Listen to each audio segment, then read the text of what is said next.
Ay, may energy pala. Sige, Lukman, pangunahan mo ang ating panalangin sa araw na ito. Amin.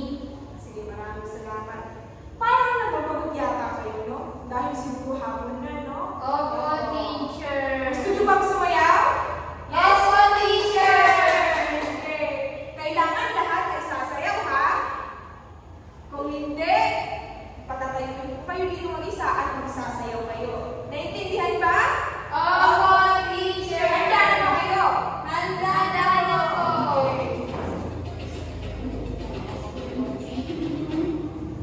Sige natin. Excited na si Jamaludi. Sige.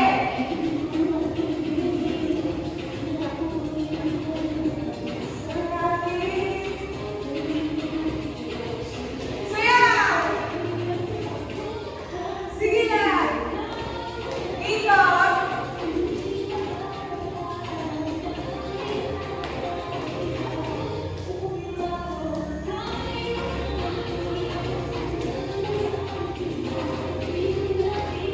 Abutin ang mga tala, Lukman. Okay, ikot, ikot. Ano ba yan? Energy! Ikot! Ay, mapapasayaw talaga ito si Lukman at si Jamaludin, ha? Sige, magsimpuan na kayo. Salamat, teacher. Pwede bang pakiayos ang mga upuan?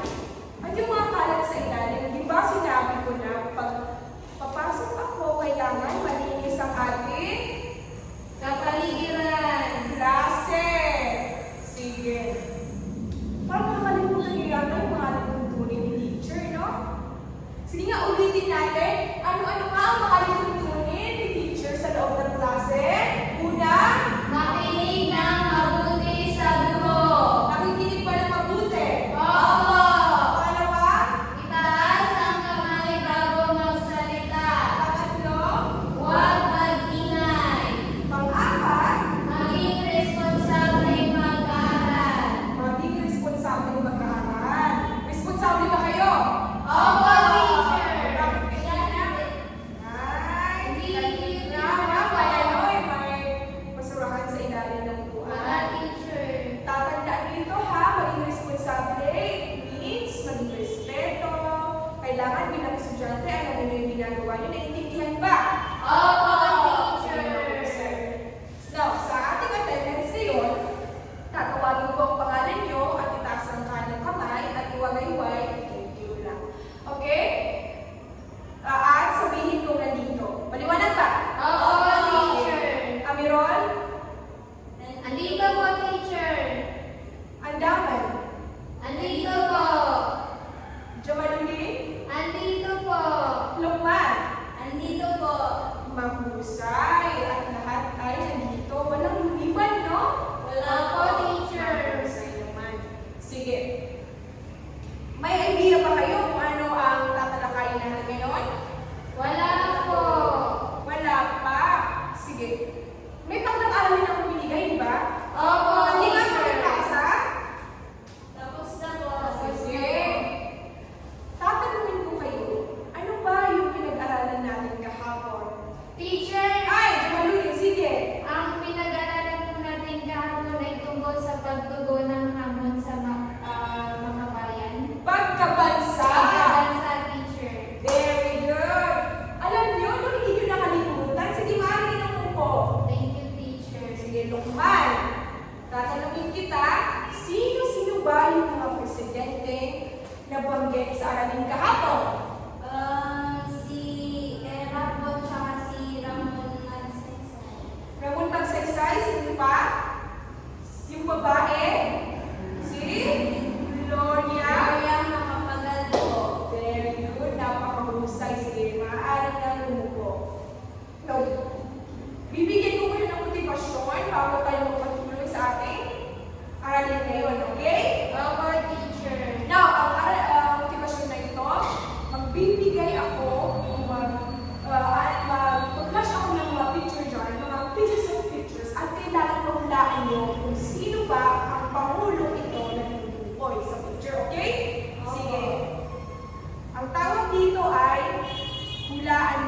Sino to? Teacher! Yes naman! Si ano po yan? Nino Yanino? Bakit mo nasabi? Yung mom niya po. Grabe naman, sino man? Sige, very good. Siya ay si Benigno Simeon Aquino. Now, si Benigno ay naging Pangulo noong 2010 hanggang 2016. Next, laan mo! Teacher! Sige, Jomelunin, sige siya. Teacher, si ano po yan? Si Tatay Digong, si Duterte po. Tama! Ang bakit mo sabi?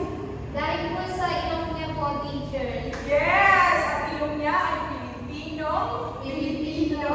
Kaya alam natin. Ito ang idol ng masa, si Rodrigo Rua Duterte, na naging Pangulo noong 2016 hanggang 2022. Ito naman, sino to? Ay! Sige, Lukman! Si ano po yan? Si Bongbong Marcos. Si Bongbong Marcos. Bakit mo nasabi? Yung hindi niya parang...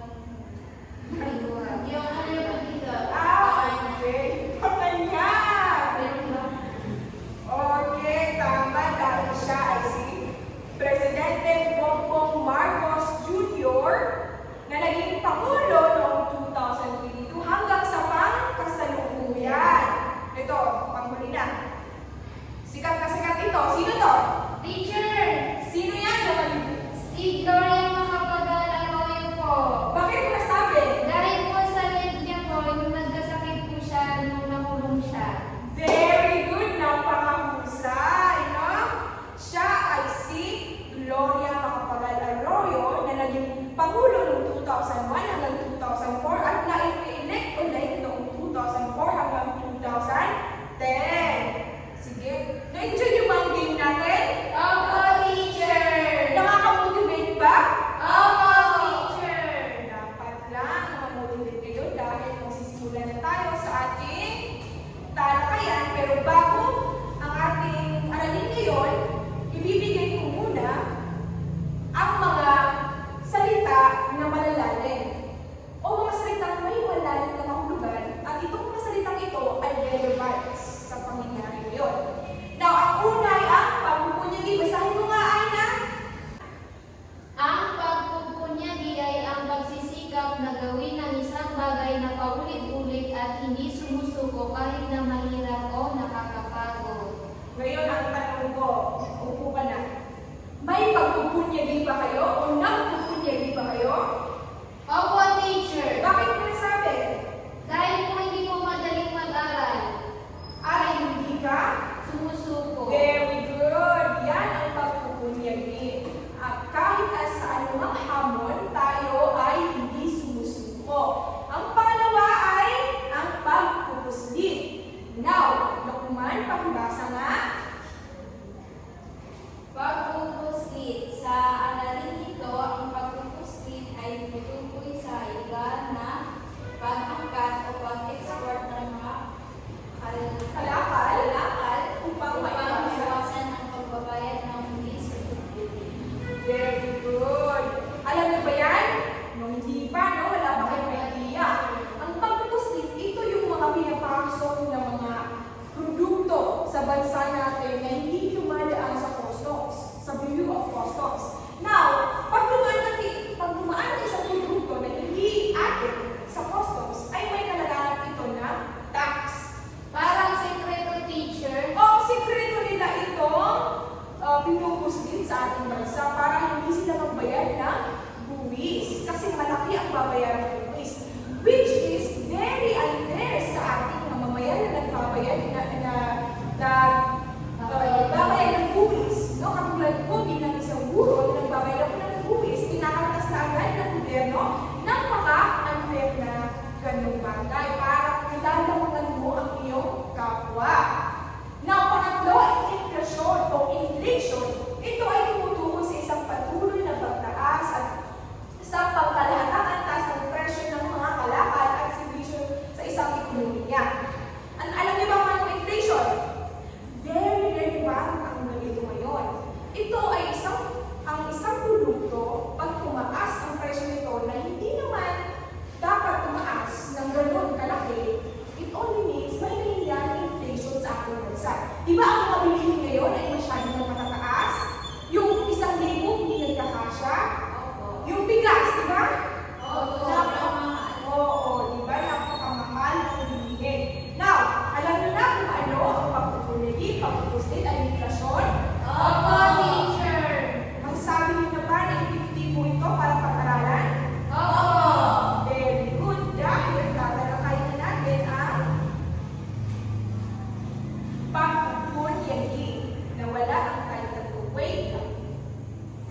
dapat na dahil may mga activities tayo dito at mga katanungan.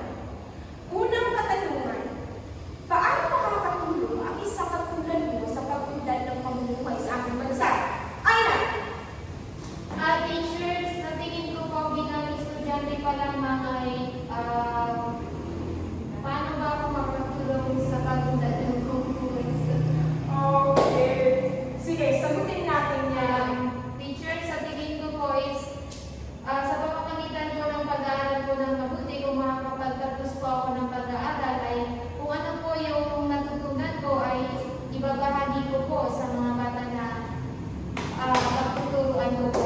Wow! Tingnan nyo sa edad niya yan, naisip niya yan, di ba?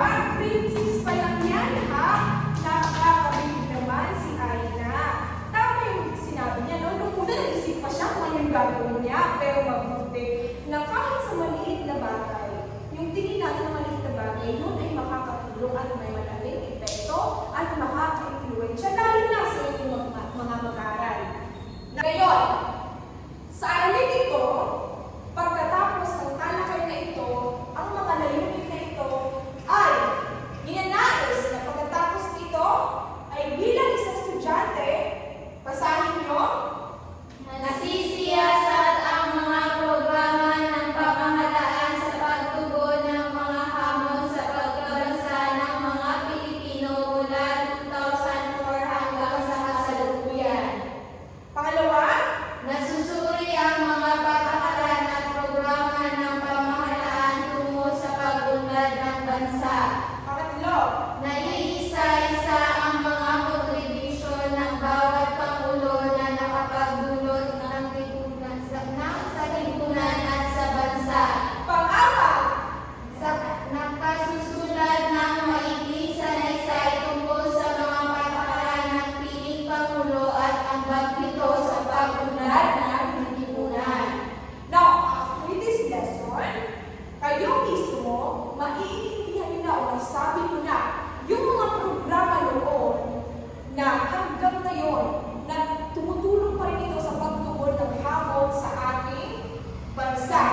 Pagkatapos, masusuri nyo na kung ano ba yung mga patakaran at programa ng pamahalaan tungo sa pag-unlad ng bansa. Pagkatapos ng talakay nito, maiisa-isa nyo na yung mga kontribusyon ng bawat pangulo, especially yung tatalakayin natin ngayon, yung pangulo ngayon. Pangulo na tatalakayin natin kung yung mga naambag niya ba ay nakapagdulot ng kagandahan sa lipunan at sa bansa.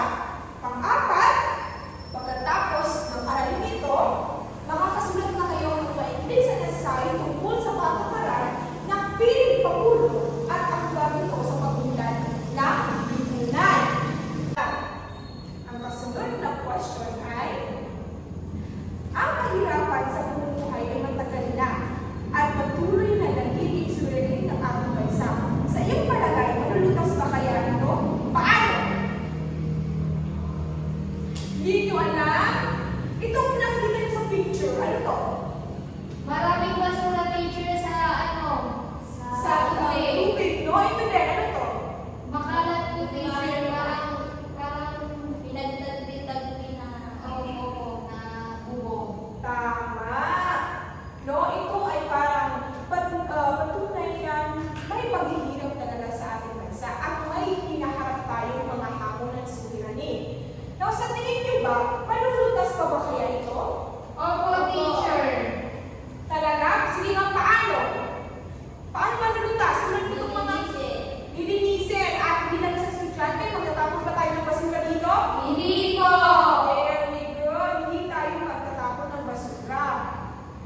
Sapagkat tayo ba ang magiging magandang ehemplo sa ibang tao na magtapon ng basura ng tama. Sa ngayon, malulutas natin kahit maliit na basura din. Naiintindihan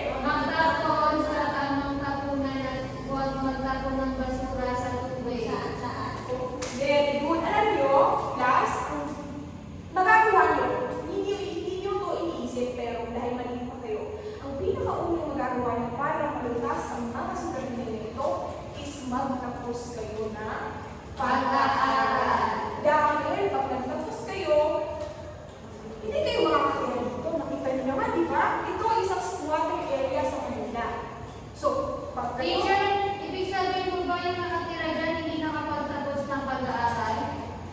Marahil ay na dahil bakit ka naman titira sa isang bahay na malapit ng humuho, no?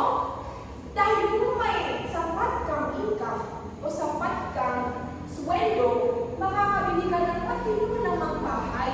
Hindi ganyan, di ba? Kahit kung hindi mo ka lang, pwede kang palakapartment. Or siguro hindi ganyan yung pamumuhay. Kasi minsan dyan kasi na tumatake. Diba? So gusto niyo ba yun? Hindi po. Kaya ang napakaganda ay magtapos ng pag-aaral para hindi lang makakuha ng pera, hindi magbukas ang pag-iisip, ang mga isipan nyo na malawak ang mundo. Na kaya pang lutasin ang anumang hamon. Naiintindihan ba? Opo, teacher. Now, nung nahalal si Pangulong Arroyo noong Hunyo 30, 2004, mayroon siyang binigay na programa na tinatawag ng 10-point program na isiniwalat niya sa kanyang speech nung pagkukuha lang niya bilang isang Pangulo. Now, ito ang 10 programa na ninanais niyang tugunan at isulong sa loob ng 6 na taon. Dahil ang 6 na taon lang ang termino ng isang Pangulo. Ang una ay pagkakaloob ng 6 hanggang 10 milyong trabaho. Totoo yan. Ako mismo, no? Nasaksihan ko yan na may mga tao talaga na pinagkalooban ng trabaho ng programang ito. At nakatulong ito kahit minimum wage earner lang. Okay?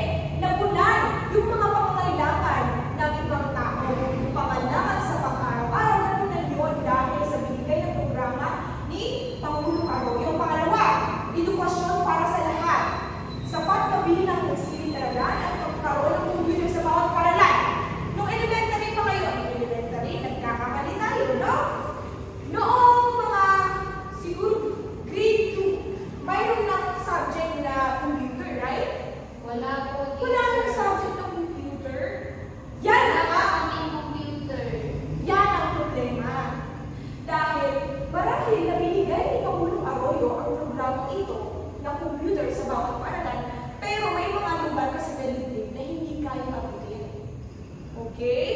Kaya hanggang ngayon, nilulutas pa rin yan.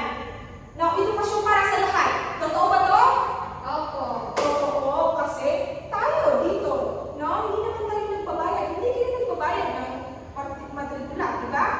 Dahil nasa public school tayo, at lahat ay pwedeng mag-aral, kahit sino ka pa. Di ba? Kahit yung mga matatanda na out of youth, di ba? Na meron silang programa na ALS para sa mga out of youth. Opo, teacher. Now, ngayon, pa yung sinabi ko kanina, pero huwag nyo nang pansinin. Ang pangatlo ay kuryente at tubig sa lahat ng barangay. Totoo yan, di ba? Sa barangay nyo, may mga tubig ba? Meron! May kuryente ba tayo dito? Meron! Ano tama sa kuryente natin? Lasso. Very good. Very good, Lukman. Opo. Di ba? May makikita talaga tayo na progress dahil sa programa ito. Na hanggang ngayon, dinalamas natin hanggang ngayon dahil dito nagkaroon din tayo ng ginawa sa pangkasalukuyan. Di ba? Pang-apat, computerization ng halalang eleksyon. Totoo ba to? Opo. Oo, maliban sa lokal. Pero pag national, computerized na. Di ba? Kasi pag lokal, yung balota mano-mano na binibilang. Ngayon, computerized. Ngayon silang makalit ng flash drive nila natin dyan. Tapos, pagkalpasin na, nakakount na yun doon. Okay? So, maganda rin doon dahil iwas sa Andaraya. hindi rin. Mamaya pag-usapan din natin. Iwas siya sa time-consuming kasi ito, di ba? So, kaya naman, maganda rin time-consuming yung mano-mano na mapipilang. Biluin mo sila doon, yung Christmas, board member,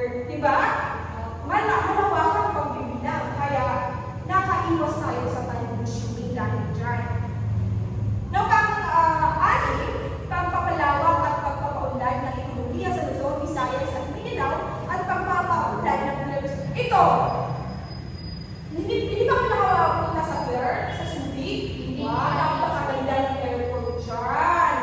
Oh, pag nakatapos na kayo ng pag-aaral, balik na kayo pumunta doon. Dahil napakalaki ng airport dyan at malinis din. Diba? Punta ka ng teacher. Oo! Noong pumunta kami ni Sir Hakim, ang aking asawa. Pumunta kami doon sa Indonesia at dyan kami. Pumunta sa Claire. Yes. Kilala niyo siya? Hindi po. Okay. Pakikilala niyo rin. Na ang pangpito, pagkakaloob ng permanente kapayapaan sa Mindanao, yung Pangulong Arroyo habang nagtatalumpati ang pagbubuklod ng sambayanan. Pagkakaloob ng permanente kapayapaan sa Mindanao, totoo ba to? Parang hindi po, teacher. Bakit? Parang hindi naman po permanente yung kapayapaan sa Mindanao. Parang po may ulo. Kasi nagkamarawang siege. Tama, no? Parating templo, pero kumpara naman noon, mas may kapayapaan tayo ngayon. Mas lumaya tayo. No? Yung pagsuot ng buko, di ba? Malaya tayo nakakapagsuot ng mataya, malaya tayo nakakapagsuot ng buko. The fact na minor group lang tayo dito sa Pilipinas. Ang major group ay ang Christianity. Di ba? Ang mga Kristiyano. So, meron din pa rin kalayaan na binigay, pero hindi permanente. Oo naman. Bakit? Dahil ba may tutukan sa atin? Wala po. Minsan lang yung especially pag may review. So, pangalo, makikipagkasundo sa lahat. Hindi rin naman medyo na tunan nito. Diba? Kasi tayo mga Pilipino rin ang nag-aaway, diba? Opo. Pero dahil dito, naumpisahan ang pakikipagsundo sa lahat. Now, pagtutog sa problema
of canvas. Na malalaman mo, ikaw bilang saputante na, ito yung lamang ni Gloria Macapagal, ito yung lamang ni Bernardo Jr.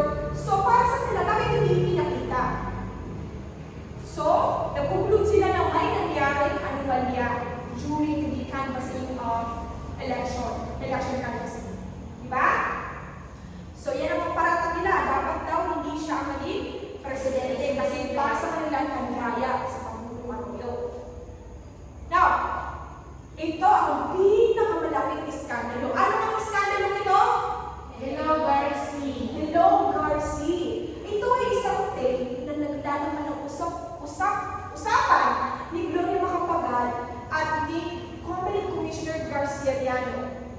Now, ang naging usapan nila, ang sabi, pinabutos ni Pangulong Arroyo na dapat sinisiguraduhan niya na lamang siya ng 1 milyon sa lahat ng kanyang kalaban. Oo, at totoo nga ito. Nangyari na ang pag-usapin na yan dahil nasa tape talaga yan. Pinakita yan sa camera.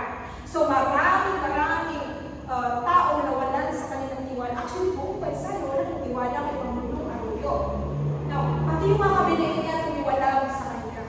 Si Ninoy Aquino, Cory Aquino tumiwala rin sa kanya dahil sa nangyari gayaan. So, laro, sa tingin nyo, nandaya pa si Pangulong Arroyo? Opo. Bakit? Kasi may pruweba po May na pruweba. Yung train. Kaya naging malaki itong iskandalo sa ating bansa. Naapektuhan ang mga adventural funds at Amari D. Now, alam niyo ba yung pinagkagawa niya sa ating bansa? Hindi po. Malamang, kaya nga ako nandito para sabihin sa inyo yan. Now, nung nalaman ng mga tao yung tape, nag-rally sila. So, lagi silang nag-rally. Pinagbawal ni Pangulong Arroyo ang pag-rally. Ang inutusan ng mga sundalo, ang mga pulis, na pag may nag-rally, palugod sila ng batuta, tapos tapunan sila ng tear gas. Anong tear gas? Yung may Usok na nahihilo ka, di ba? Pag may nagpupuminis, subukan mo tapunan ng tear gas yan at mawawala ang mga tao na yan.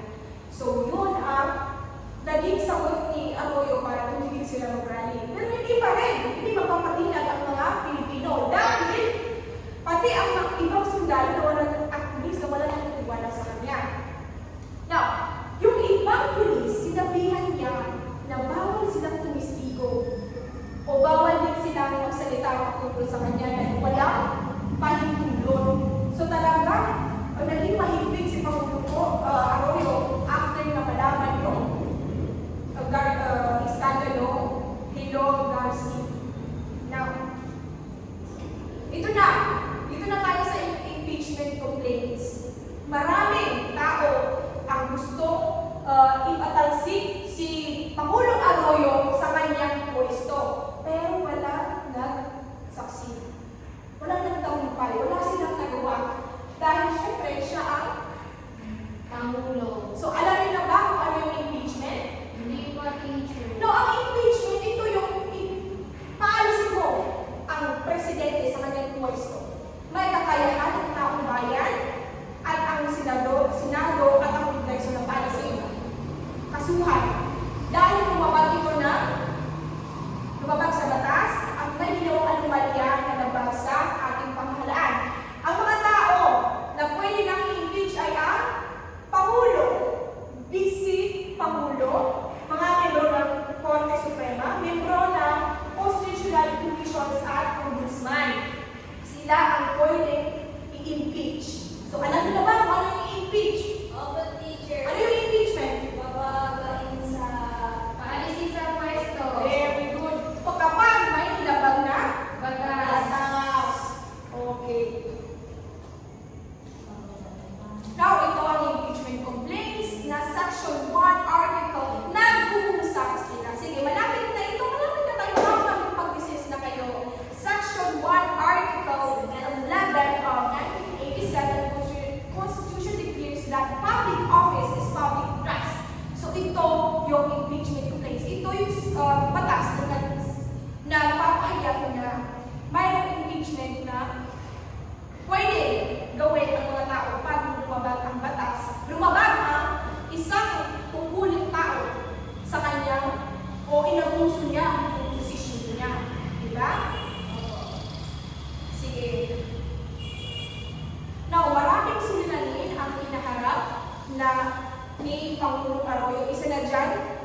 nawalan ng kalayaan ang mga mamamayan magtipon at magpahayag.